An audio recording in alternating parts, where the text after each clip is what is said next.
Honorable Speaker, thank you for this opportunity. And Honorable Speaker, when the Honorable Ekomas Mutuse, the member for Kibwezi West, approached me with the impeachment motion, Honorable Speaker, I took some time not just to go through the grounds that he had stipulated for the impeachment of the Deputy President, but also to reflect on what Honorable Mutuse was asking me, not just as a member of Parliament for Kikuyu and leader of majority party in this House to do, but also took time to reflect and ask the Almighty God to guide me and give me wisdom to do the right thing. Honorable Speaker, I pray to God that the Almighty God may give me wisdom to do that which is right. And not just what is right, Honorable Speaker, but also what is just. Just to the outgoing Deputy President of the Republic of Kenya, but also just, more importantly, just to the people of Kenya who turned out in their numbers in 2022 to vote in a government that they believed would create cohesion and unity and offer them opportunities to excel and prosper as a people. Honorable Speaker, as I prayed for wisdom, I was also conscious that what is right is not always easy. And what is right is not always popular. And being a son of the mountain, representing people of the Mount Kenya region, Honorable Speaker, it was clear to me that what may be popular today may not be right. And that is why I asked God to give me the wisdom to do that what is right, Honorable Speaker. And I am here today to do what is right for the people of Kenya. I am here to do what is right, not just for the people of Mount Kenya. I am here to do what is right for the greater good of the Republic of Kenya, Honorable Speaker. And that is why I rise to support this impeachment motion, Honorable Speaker. Honorable Speaker, having listened to Honorable Mutuse and all the grounds, and having looked at the Constitution, Honorable Speaker, and I would beg for us to look at Article 150 on the removal of our Deputy President, the reasons as to why you may remove a Deputy President from office. The first one is on the ground of physical or mental incapacity to perform the functions of that office. We have no capacity to determine the physical and mental capacity of the Deputy President, Rigathi Gachagua. But on impeachment as a second ground, the first ground is on the ground of a gross violation of a provision of this Constitution or any other law. The question that begs is whether one Rigathi Geoffrey Gachagua has contravened or has grossly violated one provision of our Constitution. And I think the Honorable Ekomas Mutuse was able to demonstrate this morning that Rigathi Gachagua has violated not one, but over 8 provisions of our Constitution, which I agree with the Honorable Mutuse. And for that reason, Rigathi Gachagua ought and must be impeached today. The second ground, Honorable Speaker, is where there are serious reasons. And Senior Counsel Otiende Amolo went to great length this morning to explain what serious, when you believe there are serious reasons that the Deputy President has committed a crime under national or international law. Honorable Speaker, behind the veneer of humility that you have seen here this evening, behind the veneer of humility that Kenyans saw on national TVs on Sunday, pretending to apologize, is a dark face of violence is a dark face, Honorable Speaker, that is a great danger to our nationhood, a great danger to the unity of our republic, Honorable Speaker, a danger to the cohesive existence of our nation as we see it today, Honorable Speaker. On the first ground, Honorable Speaker, on the remark of serikali ni kampuni, it pains me, Honorable Speaker, as I say, not just as leader of majority, but as a member of parliament of Kikuyu constituency, and also as a son of the mountain, where I come from. That, Honorable Speaker, today, the community I come from is being depicted as a community that is entitled and privileged. We are a community, Honorable Speaker, that has love for other Kenyans and other communities in our republic. We are a community that is known for our hard work and resilience, not for entitlement. We are a community that is peace-loving and that believes in the unity of one indivisible nation and Republic of Kenya. Rigathi Gachagua does not believe in an indivisible country. He believes in parochial, selfish, regional and sectarian interests. And for that reason, Honorable Speaker, we ought and we should impeach the Honorable Rigathi Gachagua. Honorable Speaker, we need to ask ourselves as honorable members of parliament, who took an oath of office, Honorable Speaker, and we swore in the name of the Almighty God that we would obey, respect, uphold, protect, and defend this Constitution. And today, Honorable Speaker, what we are being asked to do is to recall those words of the oath of office that we all took either with the Bible or with the Holy Quran in our right hands, Honorable Speaker, that for a man who has grossly violated our Constitution, whether we will stand up today to be counted as protecting and defending this Constitution by sending home one Rigathi Gachagua, Honorable Speaker. I want to say I rise to the occasion today to do what is right and to reaffirm that oath that I took with the Bible in my right hand, to obey, to defend, and to protect this Constitution that we all sought to defend. And I call upon all of you, honorable members, to defend this Constitution. Honorable members, for Kenyans around the country who watched in disbelief as the Honorable Rigathi Gachagua went to great length, and Honorable Otiende Amolo told us this morning, if you have to spend 2 hours on national TV to defend corruption and tell the world how you are not corrupt, you are definitely corrupt. Honorable Speaker, the Deputy President with his legal team submitted their defense late at 4 p.m. this afternoon, imagining that we will not have the time to go through this voluminous document. If you go through what Rigathi Gachagua was telling you here,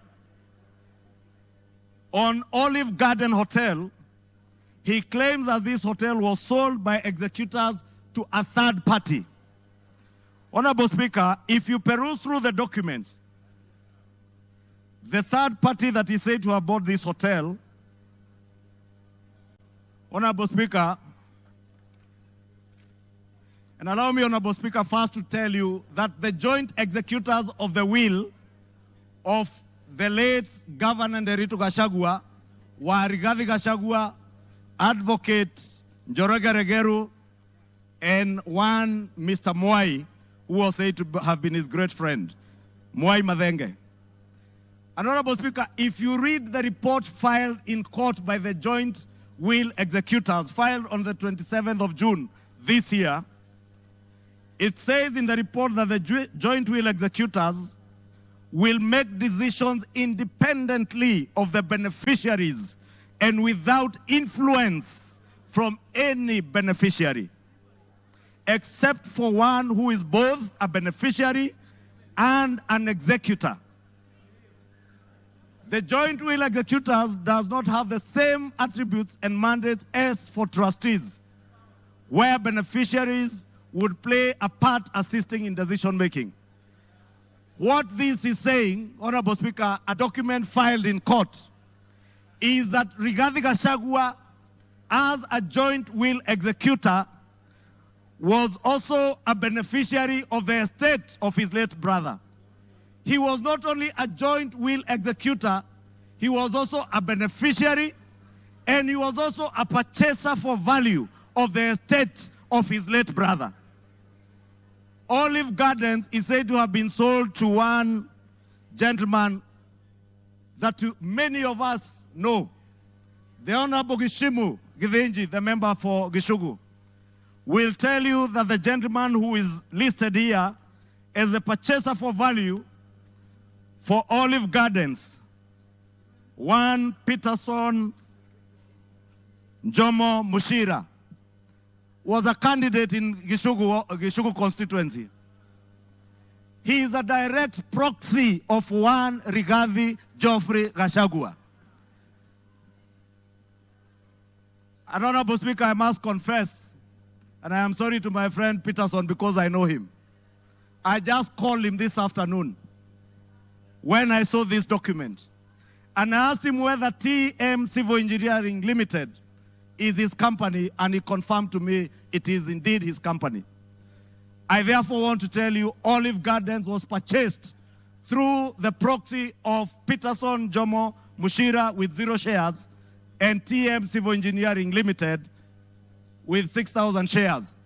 Those who have visited the Annex House, the Office of the Deputy President, know this Jomo is a permanent fixture in the Office of the Deputy President, and therefore his direct proxy. Honorable Speaker, we are also told, Honorable Speaker, that these very hard-working young Kenyans, in the names of Keith Ikino Rigathi and Kevin Gachagua Rigathi, who are listed on the CR12 of the documents that were tabled this afternoon by Rigathi, are shareholders of Vipingo Beach Resort that owns the Vipingo property in Kilifi County, the one the Honorable Chonga was speaking about. Rigathi Gachagua told Kenyans on national TV that this property is still owned by the family and therefore is still part of the estate.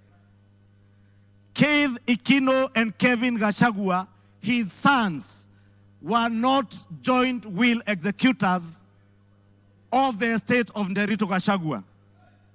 And the owners who are listed on this CR12 is Keith Ikino Rigathi, Kevin Gachagua Rigathi, and the estate of the deceased James Nderito Gachagua. It is a rather ingenious way of trying to hide behind the estate of his late brother.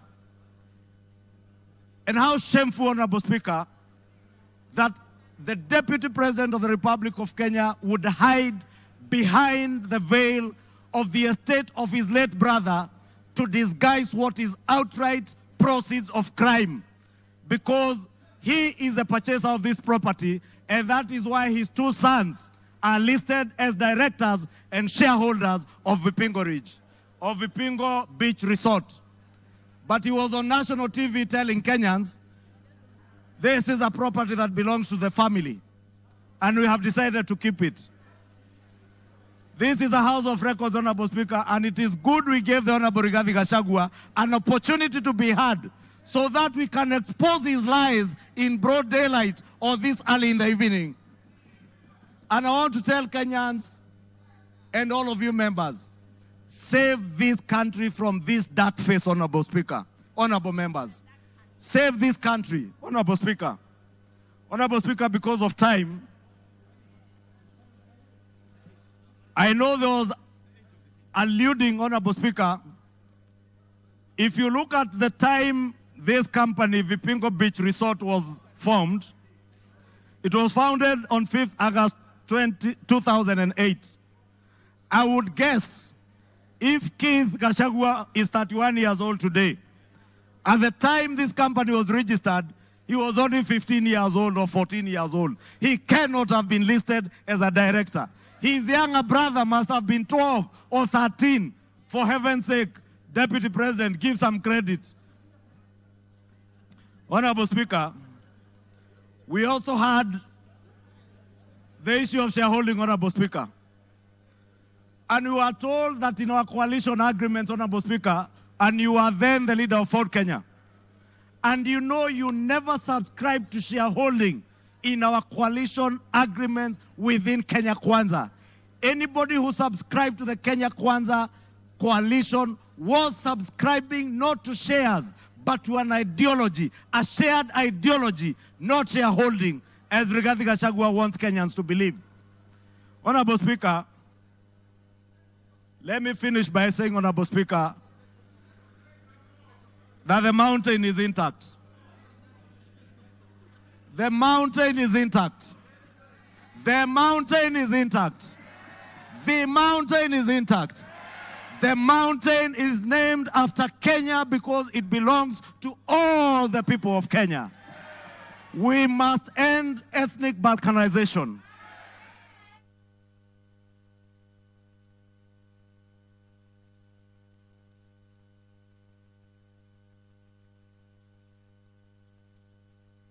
Give him another 2-3 minutes. Honorable Speaker, I was saying to conclude, to end the balkanization of our country into ethnic fiefdoms under the control of warlords, we must send Rigathi Gachagua home today. To end divisive politics in our country, Rigathi must. To end the culture of impunity, conflict of interest, abuse of office, state capture, and corruption in high office, Rigathi must.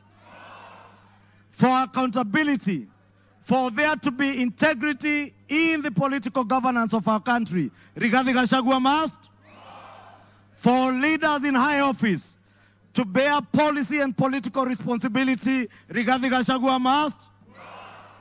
For national unity, for the fight against graft to bear fruit, for peace and prosperity of our nation as one indivisible whole, one nation under one flag, one people who love their country, who love peace, who want to see a cohesive and working government serving them.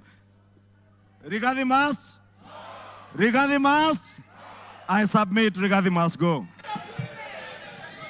Thank you. Order. Honorable members, order.